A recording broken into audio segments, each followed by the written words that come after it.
పాకిస్తాన్లోని ఉగ్రవాదులను అంతమొందించేందుకు చేపట్టిన ఈ సైనిక చర్యకు ఆపరేషన్ సింధూర్ అనే ఎందుకు పెట్టారని చాలా మంది ఆలోచిస్తున్నారు. అయితే దీని వెనక ఒక పరమార్థం ఉంది. అదేంటంటే ఏప్రిల్ 22న జమ్మూ కాశ్మీర్లోని పహల్గాంలో ఉగ్రదాడి జరిగిన విషయం తెలిసిందే. ఈ దాడిలో 26 మంది ప్రాణాలు కోల్పోయారు. అయితే వారంతా పురుషులే, పైగా ఎక్కువ మంది హిందువులు. సాధారణంగా హిందూ మత ఆచారాల ప్రకారం భారత్లో మహిళలు సింధూరాన్ని పవిత్రంగా భావిస్తారు. పెళ్లైన మహిళలు పాపిట్లో సింధూరం పెట్టుకుంటారు.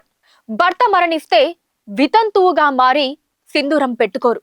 అయితే పహల్గాంలో జరిగిన ఉగ్రదాడిలో పిల్లలు, మహిళలను వదిలేసిన ఉగ్రవాదులు కేవలం పురుషులనే చంపేశారు. దాంతో చనిపోయిన వ్యక్తుల భార్యలు వితంతువులయ్యారు.